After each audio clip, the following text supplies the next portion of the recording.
Ani, my receptionist.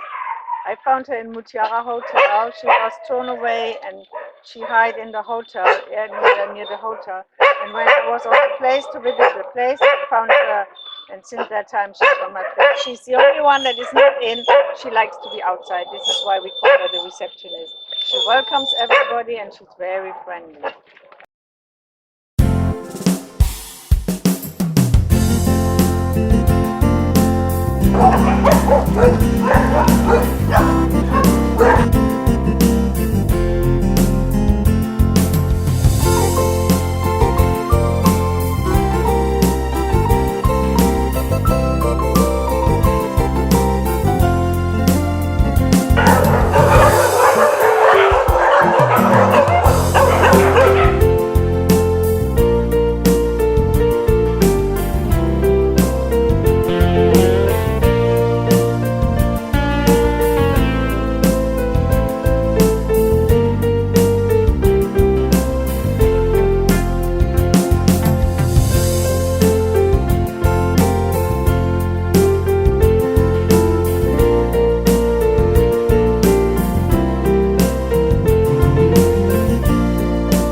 name is Barbara Janssen. I'm coming from Hamburg in Germany, and I was 60 when I decided to go to Malaysia for retirement.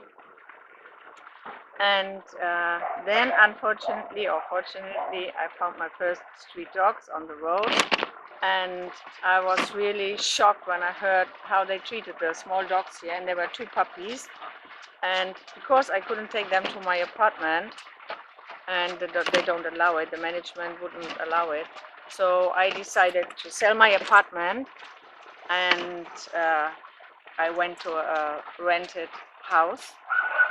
But very, very fast, I end up with more dogs. So at least the neighbor complained, so I had to move out. And then I moved into a bungalow in Tanjung Bunga. And when I was about 27 dogs, the neighbors started to complain again, chase me out. When I moved to Jesselton, that was my biggest mistake. In that beautiful house with the swimming pool and everything. And the first year was okay. After the first year, I really had a problem with all the neighbor, and especially a European neighbor, not the local. And she was making my life to hell. So they sent the MPP and they tried to shoot the dogs, and it was really horrible. We hid inside the house with a very loud TV. So then I decided, and I said, okay, because friends offered me another shelter place near Ipoh. So I decided to go to Ipoh. And when I went to my garden company to remove all my plants and bring them to Ipoh and ask for the quotation for the price, then he said, what the hell are you going to do in Ipoh? And then I say, Ipoh, because I have to move out from here and I'm finished with them. And I will ask my customer if one has a place for holiday that you can use permanently. So give me 1 week, and after 1 week, show me this place. And it was a horrible place, but I was so down, even emotional. So Robin, stop it. Then I was so down, and then I said, okay, my friend, she came with me, Francis, and then she said, Barbara, this place has potential. So I asked the contractor to come and have a look. I say, I need 3 areas for the dogs, and the contractor, he offered me a quite reasonable price, and then we started to upgrade this place. We need 1.5 months to do it, that I can go in. Here was no electric, no water, we had no toilet, we had no windows, no doors. It was all open for the lorry to go into the place at the back. So the lorry can go into the gate, to not even existing gate, and went into the back. So it was all open. So after that, it was quite okay to move in. He get all the second-hand stuff. So then he moved in, and then I was about 46. We moved in here with 46 dogs. Luckily, the neighbor is very, very friendly, and he's not angry with me with all the dogs. So I think it's okay. Then we start to upgrade this area with a lot of recycled things, with a lot of second-hand things. And the St. Xavier school that was here to look at the place, they were very, very interested in all this recycling work. So this is what, because the Malay, they like to throw everything away, and the Chinese also. So we take the things from the roadside and build it sometimes in a totally different way, but it's very beautiful. And they were very, very happy to see that and say, oh my God, you can use that like this. So it was for the school children. There was a class from St. Xavier School, 30 boys and girls, and they were very happy to see that all. Of course, the dogs, but they also very interested in the recycling work. So I'm not doing only the dog work, I'm also trying to teach the people that they can reuse things. Yeah, when we went in here, we take in dogs. I'm not gathering dogs, like going around and pick them from the roadside. This is mostly emergency cases. So like one dog that is just with me here, his owner passed away, and the dog was in the apartment for 1 week. Nobody has seen that. But then he was crying, and so somebody find him. You see how skinny he is. He has not eaten for 1 week, and so they asked me to take him. So he's here now. And these are dogs that mostly don't go for adoption anymore. The people mostly want the small dogs, the puppies, and this dog will find a home here. So I'm not like SPCA. I'm not like the other shelter. This is really a home for dogs. A home. Should be a dog paradise home. So the dogs are very happy. They have no kennel. They are running free, and they have the 3 groups here. Every group has its own boss. So they are very happy, and they take care of the small one. So this is no fighting, and there's no separation. They are always together. We watch TV together. We eat together. Everything we do together. So we sit here in the garden, relax together, and this is actually very nice. So what we are also doing is, if any emergency call comes in and they say there's a small dog somewhere on the beach and they don't know what to do, sometimes it's tourists, they get my number from the SPCA, of course. So then I go and take the dog and bring in my place. But mostly, nearly every person in Penang now knows me already, so they all have my number. It doesn't matter. So, but I still want to say that I have nothing to do, and I'm not working like the SPCA. It's nothing against the SPCA, but we have a totally different concept here. We are not putting the dogs asleep. They come here sometimes very ill. We try to get them healthy again and okay again. If they are not going out for adoption, it doesn't matter. They stay here. They have a permanent life here, and they have a permanent place to live here until they die naturally. Very, very cool. I got a call from a friend, and she said, Barbara, there's a mother dog in Batu Ferringhi at the temple. Can you come? And I say, okay, we will be there. Driving time 10 minutes. Okay, 10 minutes we will be there. So we rushed to rescue that dog. And it was the mother dog with 6 puppies. She was locked up like a high security prison. She was locked up in one small room, and inside the room also on a chain. And they say this dog is very dangerous. She will try to bite the people. And she's only protecting her babies, and the babies were about 5, 6 weeks. So then I was so angry with these people because they like the male one, but they don't like the female one. So then I put the chain around the dog, just a leash, not even a chain. And then I put around the dog, and she went with me to the car. I put her in the car. They all open mouths. They couldn't believe what they see. And the dog went into my car. We put the box with the puppies inside and say goodbye. So the dog is here now. And this is, the people have a totally, they are not educated. They have no experience with dogs. Of course, a mother dog will always protect her baby, so she will not bite. She will warn only. And because she was living in the temple, so she will not attack the temple people. She knows that they are feeding her. So yeah, so this is experience with that. Or like Goldie is not here at the moment. Goldie, he was asking for food at the food court, and then the owner from the food court wanted to chase him away, but he chased him away with a knife and chopped off his nose. And then he threw him like a piece of shit. He threw him in the rubbish in a box, and he was crying and bleeding all over the face. And luckily, my friend was at that time there, and she saw the dog, and she brought her for surgery, and they stitch up the nose and make it beautiful. So now he's here, and this is also a dog that is not for adoption. And then we have this couple here. This is Tiger, and Rex is another one. Is a lady from Austria. She came to retire here in Malaysia, and she took up these 2 street dogs in her place, and she gave them a loving home. And then she had to go for treatment, for cancer treatment. She had to go back to Austria, and luckily she informed her friends, and they say, okay, we take care for that short period, we take care of your dogs. And then after 1 week, they heard the lady has passed away in Austria. So the 2 grown-up dogs, 7 years already, you cannot bring them to the SPCA, you cannot bring them anywhere, nobody will adopt them, so they will put them asleep. And then luckily she got my number, and then these boys are in, and they are so happy here. So they have a loving home, and they always with me. It's like my dogs. So this is the other side. But is the way that I take the dogs, or abandoned somewhere on the market when I happen to find them. I'm not going around and look for the dogs that are on the street. We have another lady from SOS here. She's doing that work, and she's doing a fantastic job. And I think if we share and work all together, this is the best. I think it's necessary that there's somebody who's responsible, or who's taking responsibility for all the dogs, for all the strays that are here down the street. And somebody should bring the feeling for dogs to those who treat them like shit and throw them away. And it would be much easier if everybody is giving the female dogs for vaccination so that there cannot be too many stray dogs. And they normally they give the dogs away when they are pregnant, and somebody else has to take care of the puppies and the mother dog.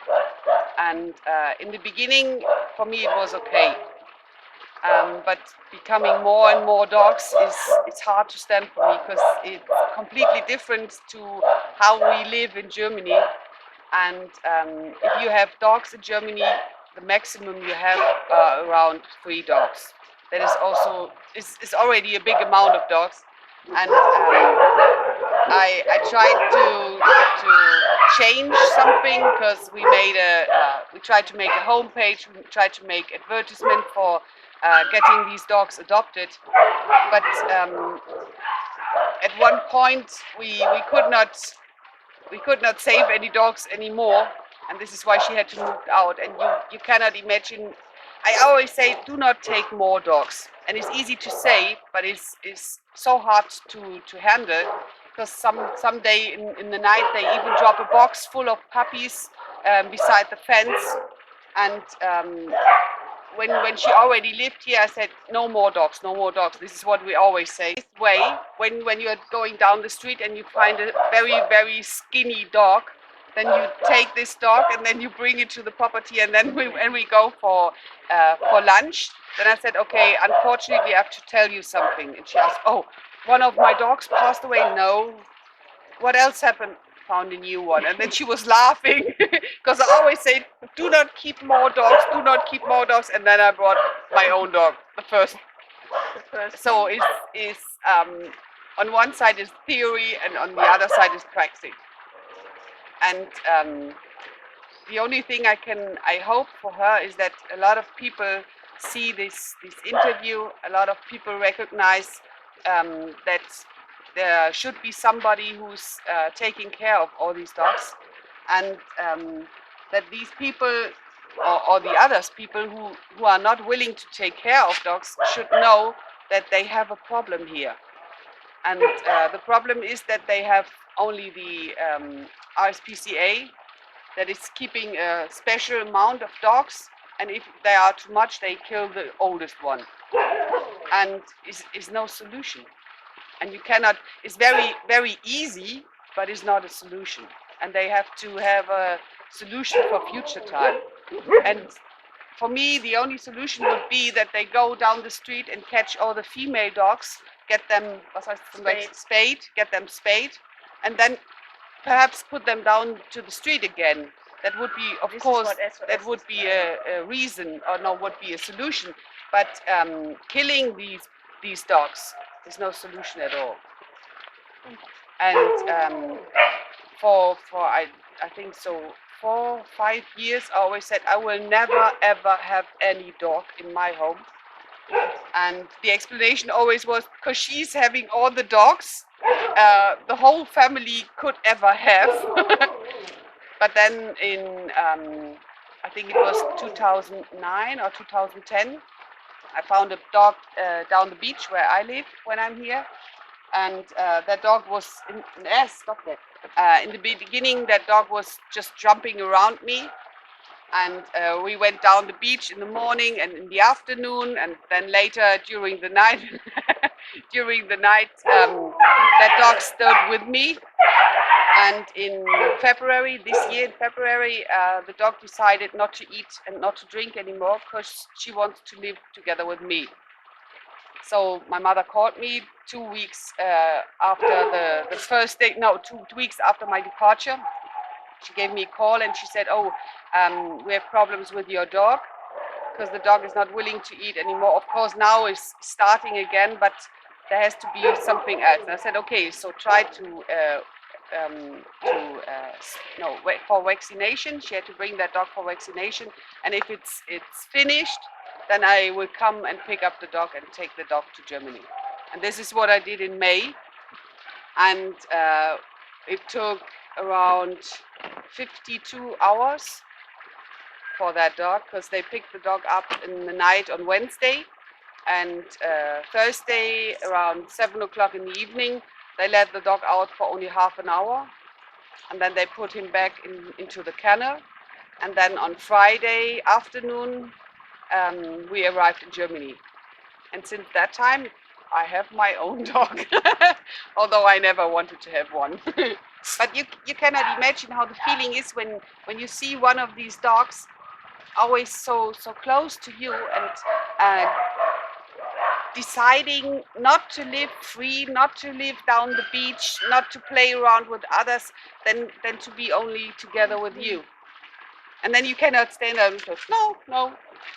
It breaks your heart to keep this dog alone.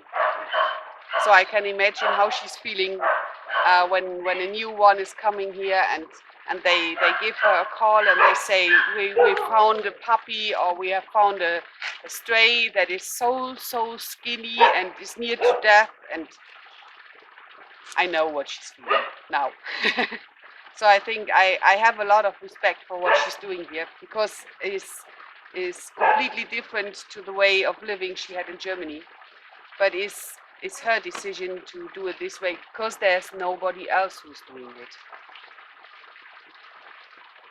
Very complicated. And I can only hope that you will find a lot of people being willing to give donation to her to feed all these dogs, because her rental is not even enough for her to stay alive here, because the property you have to pay, her food of course you have to pay, and you have to pay the staff, and then you have to pay all for the food you need, and for the visitors to the doctor and all these things, and it needs a lot of money. So hopefully there will be a lot of people feeling responsible for the problem they have here.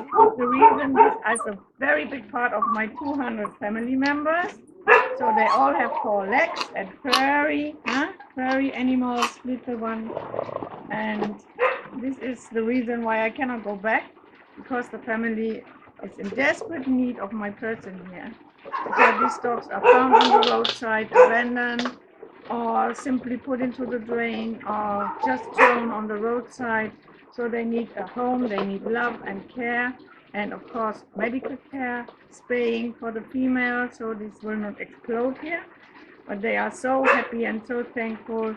This is why we created that sanctuary, and it's a very nice work because it's really heart-filling, it's heart-touching, and it's the best job in the world, and you're always happy. From morning 6 o'clock until 10 o'clock in the evening, it's a very busy job, and a lot of cleaning work, cooking work. So, but we are all very happy here.